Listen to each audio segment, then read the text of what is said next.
வணக்கம். ஈஸியாக ஒரு கிரேவி எப்படி செய்கிறதுன்னு பார்க்க போகிறோம்.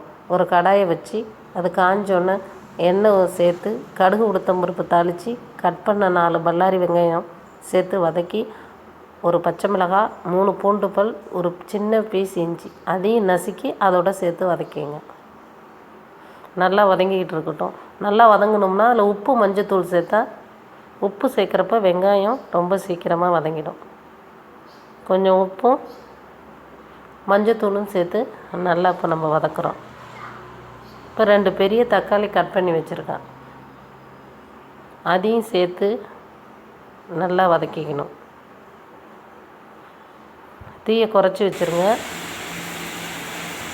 வெங்காயம், பச்சை மிளகாய், பூண்டு, இஞ்சி, தக்காளி, அது கூட காரத்துக்கு 1 ஸ்பூன் மிளகாத்தூள் சேர்க்குறோம்.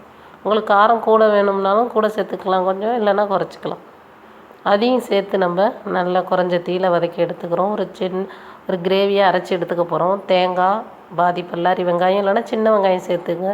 12 பாதாம் பருப்பு, 2 ஏலக்காய், 1 கிராம்பு இதை சேர்த்து பேஸ்ட்டாக அரைச்சி வச்சுருக்கோம். அதை இந்த வெங்காயம் தக்காளி கலவையில் சேர்த்து அதையும் நம்ம கொஞ்சம் நேரம் அப்படியே கிளறி வதக்கி கொஞ்சோண்டு தேவையான அளவு தண்ணி சேர்க்க போகிறோம். நிறைய சேர்க்க வேணாம். தண்ணி சேர்த்து உப்பு சரி பார்த்து மூடி ஒரு 10 நிமிஷம் கொதிக்க விடுங்க. பச்சை வாசனை போனோன்னே நம்ம கட் பண்ண மல்லித்தலை சேர்த்து இறக்கிட வேண்டியதான். ரொம்ப சிம்பிள். இந்த பாதாம் பருப்பு, வெங்காயம், ஏலக்காய் அதெல்லாம் சேர்த்து ஒரு பேஸ்ட்டாக அரைச்சி வச்சிட்டிங்கன்னா வெங்காயம் தக்காளி இருந்தால் போதும். ரொம்ப ஈஸியாக செஞ்சிடலாம் அந்த கிரேவியை. அதுமாரி டேஸ்ட்டும் வந்து ரொம்ப வித்தியாசமாக இருக்கும், ரொம்ப நல்லாயிருக்கும். ஒரு வாட்டி சாப்பிட்டாவே நம்ம அடிக்கடி செய்யணும் போல் இருக்கும். இது இட்லி, தோசை, சப்பாத்தி, நான், பன்னீர் எல்லாத்துக்கூடையும் சாப்பிட்லாம்.